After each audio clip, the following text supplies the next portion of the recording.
Good evening. Today is the 22nd of September 2022, and welcome to Illawarra Court for this press conference, which is being hosted by the Acting Prime Minister, the Honourable Santia Bradshaw. Joining the Prime Minister this evening will be the Attorney General, the Honourable Dale Marshall, Minister of Tourism and International Transport, Senator Lisa Cummins, and the Acting Chief Medical Officer, Dr. Anton Bess. Joining us also this afternoon will be members of the media who will be invited to field their questions to the panel following the presentation from the Acting Prime Minister. I'll turn it over to the Prime Minister. Madam. Thank you so much, Alex. Good afternoon, Barbadians, and good afternoon, friends of Barbados. It is my pleasure to address you today and to say at the outset, thank you for staying true to who we are as Barbadians. I say this because when we pause and we consider the path that we've traveled as a nation since the beginning of 2021, it would be hard to find another period in our modern history that has tested us in the way that COVID-19 has. As a people, we've had to make some decisions, endure hardships, and alter our way of life in order to survive. And certainly every decision which we have made as a government would not have been met with the agreement of everyone. But we all saw the need for a united approach, and we have acted as one. And that's why I begin in this way, and that's why I want to say a thank you to all Barbadians who have been rising to the occasion in this fight against COVID-19. Despite all that we have been through, we did not retreat, we did not surrender. Yes, we may have become a little battered and bruised along the way, and we lost many friends, many family members, as well as we fought this struggle with COVID. I know that we are also all a little COVID fatigued as well, and we are now at the point where we can really make some fundamental changes as we strive to turn the corner at this latest phase in our management of the COVID-19 pandemic. I am sure that, like many of you, we've all been noticing the sustained trends in the COVID-19 statistics. In every instance, our numbers are down considerably, providing us with much needed breathing space, both literally and figuratively. Today's positivity rate is at 12%, and 4 weeks ago, it was at a staggering 26%. Consequently, the Cabinet of Barbados that met today has looked carefully at all of the evidence as well as the trends locally and internationally. And more countries we've seen relaxing mask wearing, some even totally removing them. Many have relaxed or eliminated the travel entry protocols, and across the globe, generally the fear of COVID is nowhere near what it was when we first started in this pandemic. Wherever you go today, people have come to the realization that COVID is now a part of their daily existence, and they are learning to live with it. And in Barbados, we are no different. Given this and the advice of the EOC, the Emergency Operations Committee, which comprises our public health officials, the Cabinet of Barbados met today and approved a number of fundamental changes to the COVID-19 directives that have governed our management of the pandemic since early 2021. I can now announce, therefore, that effective tomorrow, Friday, September 23rd, 2022, the following will obtain. The wearing of masks generally will now be optional. However, mask wearing remains mandatory for persons in nursing homes, private hospitals and senior citizens' homes, persons in healthcare institutions, including staff, visitors, clients, and patients, all institutions where medical and dental services are provided, persons in prison, including staff, prisoners, and visitors, staff and students at all educational institutions, all nurseries and daycare facilities for both children and adults, and of course persons who have COVID-19, as well as persons who are traveling on public transportation. I believe, however, that it is critically important that I make this point, that individuals who are at increased risk for illness or death due to COVID-19, particularly the elderly and those with health conditions, may find it prudent to continue wearing masks around others. Similarly, those who have come into close contact with such vulnerable persons and you're encouraged to wear masks and to practice good hand and respiratory hygiene. I want to take this opportunity as well to encourage you to make use of the available COVID-19 vaccinations and the boosters that provide yet but another layer of protection against the virus. In other words, simply because we are removing the mask mandate does not mean that you still do not provide yourself with an extra layer of protection. Barbadians, my message is therefore very simple, that while it is now possible for the majority of us to relax, there's still a considerable number of vulnerable citizens who suffer illness or death if we act irresponsibly. In other words, your grandparents and your elderly family members, your parents as well, may be in the home with you. And therefore, while we are all excited to be able to now not have to wear a mask, I encourage you to enjoy your freedom, but at the same time, with these relaxed protocols, let us not stop being our brother's keeper. Members of the public are also reminded that if they are COVID-19 positive and in isolation, they need to be wearing their masks. And they need to be wearing their masks, particularly because they are infected, and they need to continue to do so for 3 days after the mandatory 7-day isolation period. Conscious of the direction in which the rest of the world is going as well, effective tomorrow, we will also discontinue all COVID-19 related travel protocols for Barbados. This means that we will be joining 95% of the countries in the Western Hemisphere who preceded Barbados in going in this direction. There will therefore be no testing requirements for entering Barbados, whether you are vaccinated or unvaccinated. It is because of the cooperation of Barbadians that has brought us to this point where we can safely open our borders without such entry requirements. And I therefore again want to say thank you to Barbadians. I know it has not been an easy ride, yet you have stuck with us. You heard the former Minister of Health indicate to the country that we would not retreat or surrender. That is the position that the government has taken. I think that is what has been embedded in the minds of all Barbadians, that we will not just succumb to this illness. And therefore, I want to again say thank you to Barbadians and to ask you to continue to work with us as a government and certainly the medical officials to be able to get us through this period. Before I close, though, let me reiterate that the Ministry of Health and Wellness and the Government of Barbados encourages all Barbadians and visitors to our shores to recognize that the importance of exercising personal responsibility is really for their own protection and the protection of others from COVID-19. The stage we have reached, and as I said at the start, provides us with some breathing room.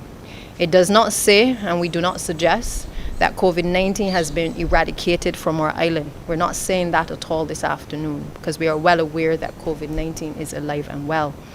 The length of time it takes to record 0 new cases will be influenced by how effectively each of us exercises personal responsibility in our behavior. And I therefore, along with my colleagues here this evening, I have with me the Attorney General, as you heard before. I have the Minister of Tourism and also the Acting CMO, Mr. Anton Bess, as well, with me here to take your questions that you may have in relation to the protocols. Let me also apologize for the absence of the Substantive Minister of Health, who is away on government business. Acting in his stead, obviously, is Dr. Sonia Brown, who is also here with us as well. And I therefore will want to open the floor for any questions that you may have at this point in time.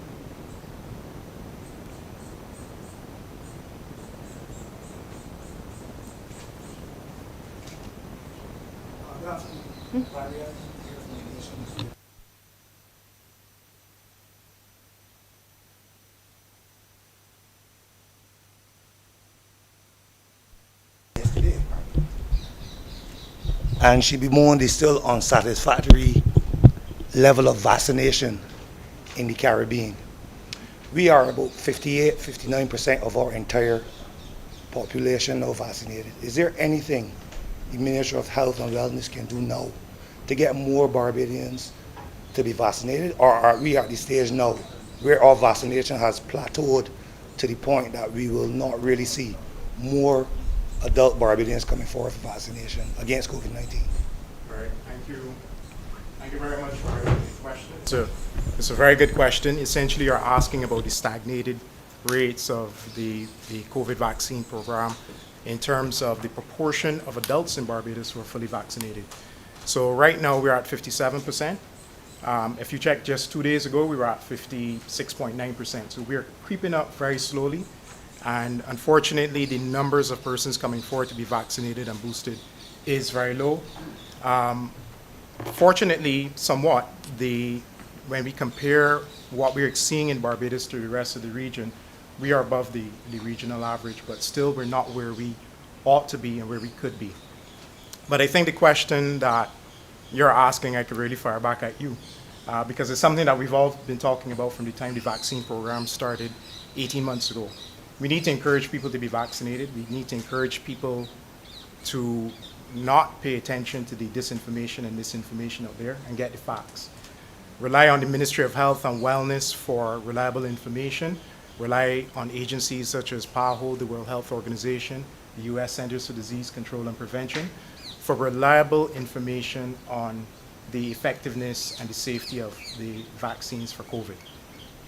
So the vaccines for COVID are mainly, the greatest utility for the vaccines, as you all know, is to reduce the likelihood of death and severe illness. That still obtains even in an Omicron environment. So the Ministry of Health continues the vaccine program. We continue to find new strategies. We've partnered with many agencies, such as the same PAHO. We've recently completed a project with the IDB, the results of which are going to be officially, the outcomes of which are going to be officially presented to the government of Barbados within the next few days. And there are many other partners, many other strategies that we are employing to find creative ways to get people to be vaccinated against COVID. It really relies on all of us having an understanding of the benefits of it, encouraging our families, our friends, our children, our parents, our siblings, and simply having the correct information, because we believe that the relatively low vaccination rates are due to a lot of the misinformation which is causing vaccine hesitancy. Thank you, Dr. Best. It's a great question, but understand that the response is the solution rather, is very complex and it requires a multi-pronged strategy. And a follow-up question quickly. Last year, Dr. Elizabeth Ferdinand, one of the core coordinators of our vaccination program, she had mentioned the need for a governmental approach to a deep dive into long COVID. Now that we are at this stage of dealing with the pandemic, can you say if that deep dive into long COVID, the research into it, has started, or will you expect it to start in the very near future? Yeah, so Barry, another good question. The deep dive that Dr. Ferdinand would have been referring to may have been on the government's end in terms of understanding what long COVID is, or what we now call post-COVID condition in Barbados, and doing something about it. So we in the Ministry of Health have started. We've had internal discussions. We've met with BAM on the issue. We've actually developed a program that is yet to be finalized and presented to the cabinet on what it is we're going to be doing for post-COVID.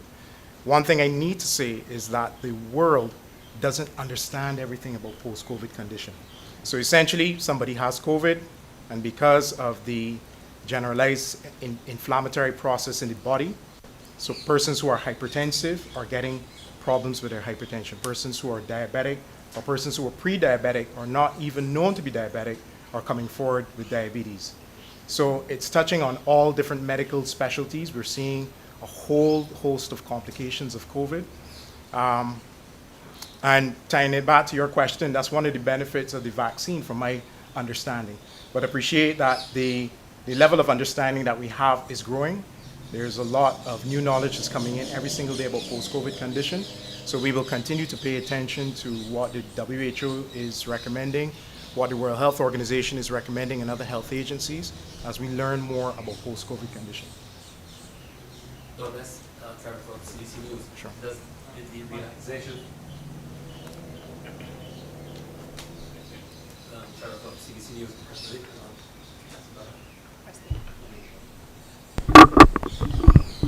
Yes, Dr. Best, Trevor Thorpe, CBC News.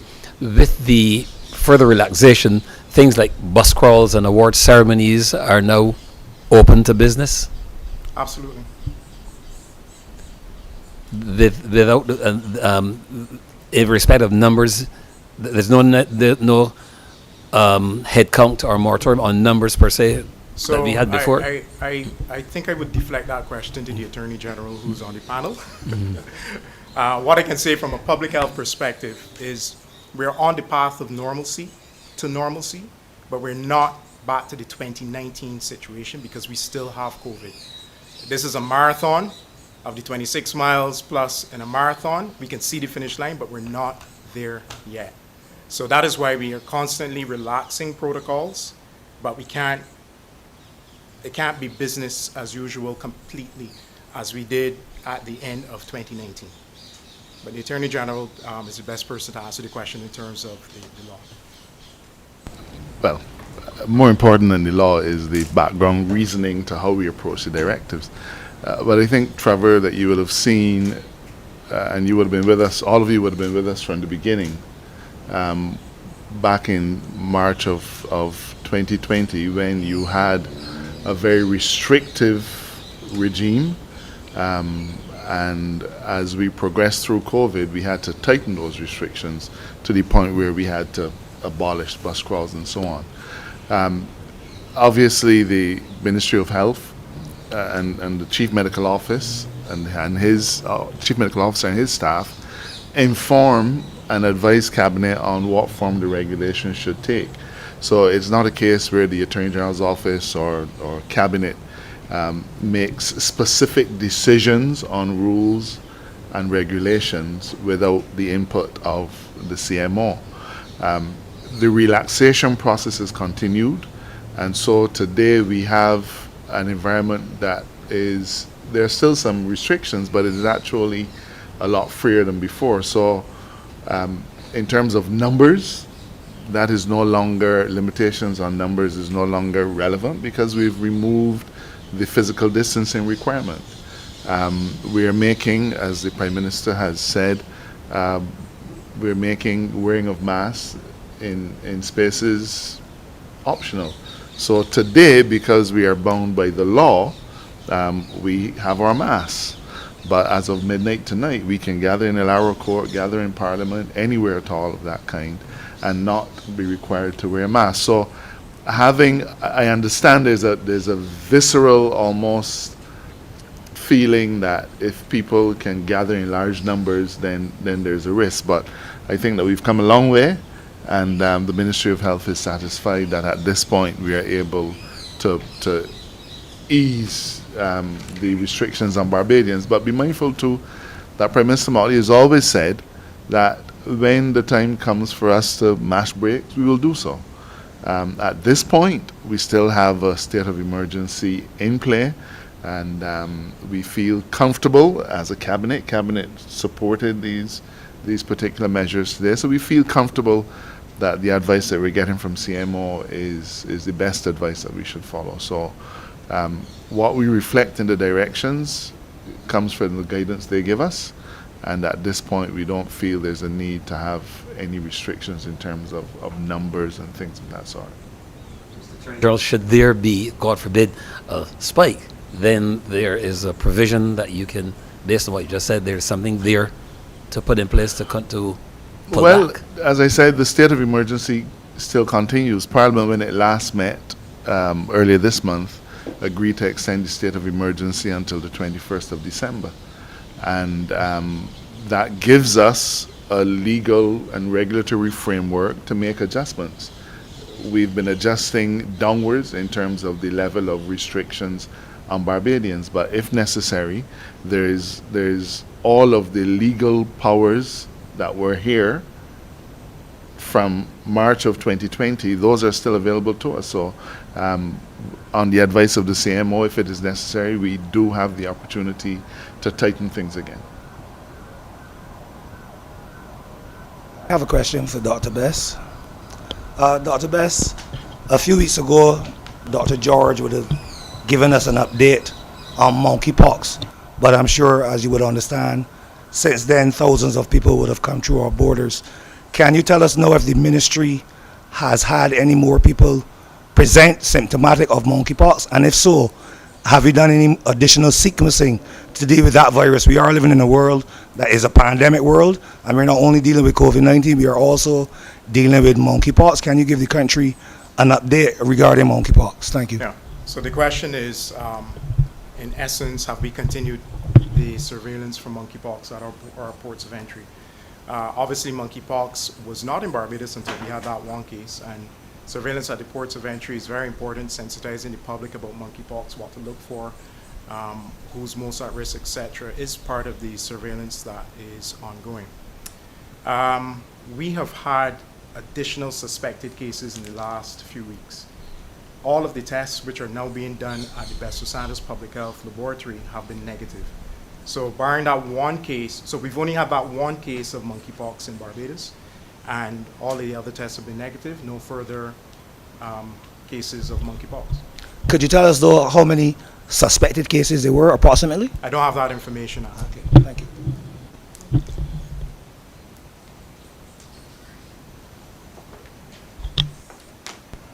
Hi, good evening. I'm Shamar Abdullah from Barbados today. My question is for Dr. Best. Dr. Best, obviously, schools would have resumed this week to full capacity, obviously, compared to previous months. Obviously, even before that, you've had a call for children to come forward who are under 12 years old to get the COVID vaccine. Can you give us an update on how the numbers have been going? Is the Ministry of Health pleased with the numbers that have been coming forward? Just give us an update on that. Okay, so you're asking about the vaccine for children 12 and older? Because okay, I thought you said older, because the vaccine that we recently introduced is the Pfizer-BioNTech vaccine for the pediatric population, children between the ages of 5 and 11. I don't have the numbers for that. I can tell you that the numbers are not as high as we would like, so we continue to encourage parents and guardians to bring their children forward to be vaccinated against COVID-19, because we have access to the pediatric vaccine. We have it here in Barbados. Yes, can you tell us if the status quo will remain as it relates to vaccination centers? Because as our numbers have plateaued, will we keep the same amount of vaccination centers open? These centers use up resources, use up staff, etc. Are we going to now centralize it where the additional Barbadians that want to come now, if they will come one place, say, for instance, Scott or Bradford Tate Polyclinic?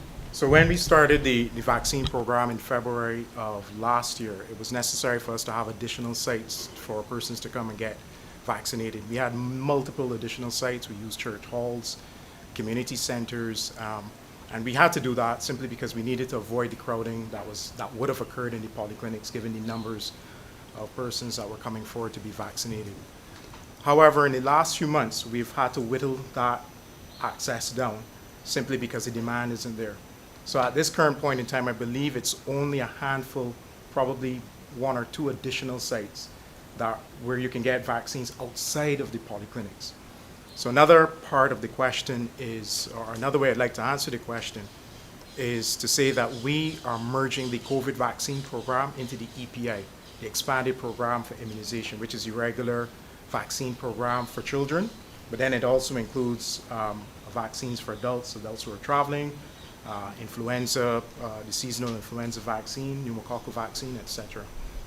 So we are on the path for doing that. That is the only thing that makes sense. A lot of the clinics have done that.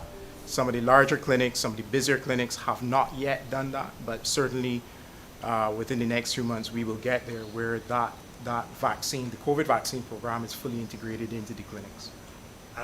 Instant follow-up question for that too is, yesterday Dr. Etienne expressed in some ways shock at the amount of polio that had resurfaced in the North American hemisphere. Can you explain to us if the Ministry of Health and Wellness has similar concerns when you look at what our EPI has done for the last 3 decades? Does the ministry share that concern about polio? Absolutely. So we share the concern about vaccine preventable illnesses because the coverage for vaccines has dipped below the 95% coverage benchmark that we want. So in essence, we want 95% of children who are eligible to be vaccinated for vaccine preventable illnesses to be vaccinated.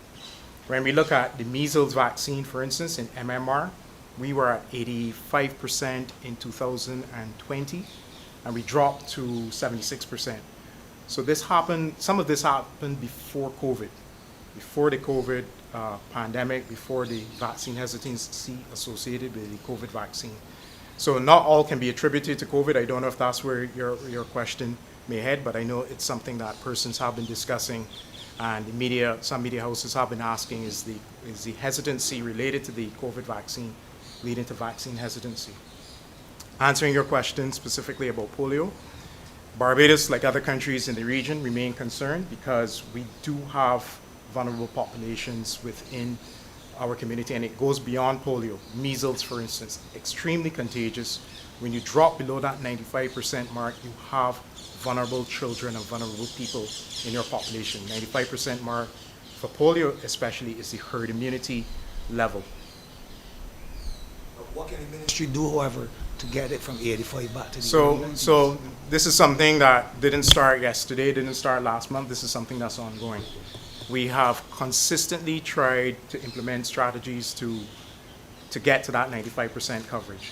So we continue access to the vaccines within the polyclinics. We go into the schools to vaccinate the young kids. We look for new strategies and new ways to encourage parents to bring their kids forward to be vaccinated against these diseases.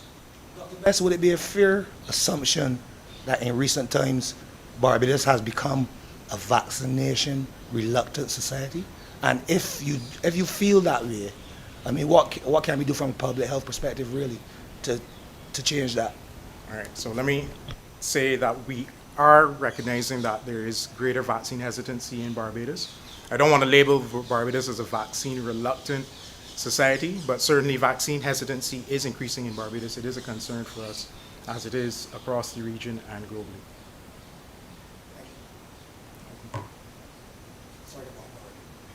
Next time I see you, I'll make sure not to remain here. But I accustomed, Barry. I'm accustomed. But just to say, Barry, I think that we have still done exceptionally well in considering, obviously the government has expended significant resources during this pandemic. We've built out the hospital, which now is no doubt going to be able to help us not just in the fight for COVID, but also beyond COVID. We put school monitors in our schools to make sure that the schools were safe. That obviously will continue for now. And we have basically done all we could to make sure that we had the vaccinations. And, you know, it's interesting when we sit at this end now, when we can talk about removing these mandates and stuff at this point. But we have really come a long way as a country to get to this point. There's been no precedent, and AG would be very familiar with the word precedent. There's been no precedent. There's been no playbook from which we could really manage the affairs of a pandemic because we've never been through it before. But I think that today, in making this announcement, I think it's an acknowledgement as to the collective efforts that have been made by the government, as along with the private sector, along with the general public, the nurses, the doctors, all of the stakeholders have risen to the occasion. It may not have been an easy road at every juncture that we went along, but the truth is that we are here today able to make some additional decisions to bring some relaxation to the COVID-19 directive and the protocols. But we still want Barbadians to exercise that personal responsibility. They have to take responsibility for their own actions. And I can't reiterate enough, if you have an elderly person in the household or a child that is vulnerable, it is your responsibility to make sure that you protect them. And by so doing, it means that you have to take responsibility for where you go, when you go there, whether you're wearing a mask, whether you take off the mask. That hasn't changed. But the truth is that we're seeing, especially if you travel, you're seeing all across the globe, region, that there has been a relaxation of these measures, and it is because we have all globally been able to cope a lot better with our understanding of the pandemic, and making sure we still sanitize. And so I hope that the public understands and appreciates that journey, because it is very, very easy to forget the road that we have traveled, and to say that we are not over COVID completely. It is still very much alive and well. But we all have a responsibility to remain in this together. And I'm sure that if anything changes over the next few weeks and months, that yet again, health will provide that support and that guidance to through the EOC, to the Cabinet of Barbados, to Prime Minister Motley, and to all of us, to be able to help us to make decisions that are in the best interest of the country. And so I just want to say thank you again to the media, because without you, in terms of spreading the message and trying to maintain that balance, we would not have been able to get to this point either. And I hope that the narrative as we go forward is that this country has not retreated, it has not surrendered, and that we have come out of and will come out of COVID a lot stronger and more resilient as a people as well. So again, thank you to all of you. Trevor. Sure. Madam Deputy Prime Minister, I have one for Minister Cummings, because with the new protocols and the BHTA is on its 70th anniversary, you've got a lot of things are happening. What is the new plan with this new arrangement? Thanks, Trevor. I think certainly the acting Prime Minister made mention of it earlier. Barbados is in the minority of countries, about 95%. There are 5 countries remaining anywhere in the hemisphere that had restrictions in place for COVID in terms of travel restrictions. And so clearly the entire hemisphere has gone in the direction of removing travel protocols in order to allow for some level of normalcy to return. And so Barbados is now at a stage where there are some things on which we're not afraid to lead. There are some things where Barbados is quite comfortable being the first. In this instance, Barbados was comfortable taking a little bit longer than many of our counterparts in removing the restrictions in order to ensure that we kept our local population safe. But having done so, I certainly know that for the tourism community, the industry partners, the policymakers, this is going to be a significant boost to our winter season, which is upcoming, because many of the people who are coming from our major source markets are themselves living in countries where these restrictions have been long removed and they're no longer in place except in certain limited circumstances, including some of the instances that were mentioned earlier by the Prime Minister and by the Attorney General. And so it allows for a seamless transition for visitors from their home countries to here in Barbados, while at the same time encouraging people to make individual and personal responsible choices. If I'm uncomfortable in my space, if I feel as though I'm in a room where there are more people than I may be comfortable with, or I feel as though I'm symptomatic, I may wear my mask. And that's a personal choice that we will each make, both here and when we travel and when visitors come here as well. Plan B from your ministry to be rolled out on Monday, having know that you've got this, you had a Plan B sitting on to roll it on Monday? I don't know what you mean, Trevor, but there is a directive that comes into effect at midnight tonight. So that's Plan A that's going to come into effect. So our PR teams are already fully lined up.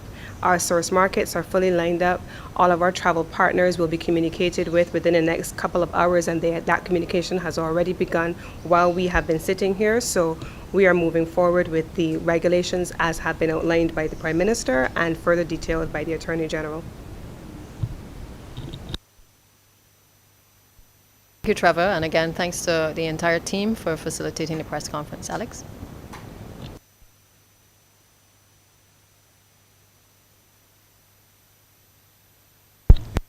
Thank you so much, Madam PM, and thank you to the Attorney General, the Minister of Tourism and International Transport, and also thank you to the Acting Chief Medical Officer for sharing with us here on these matters of national importance.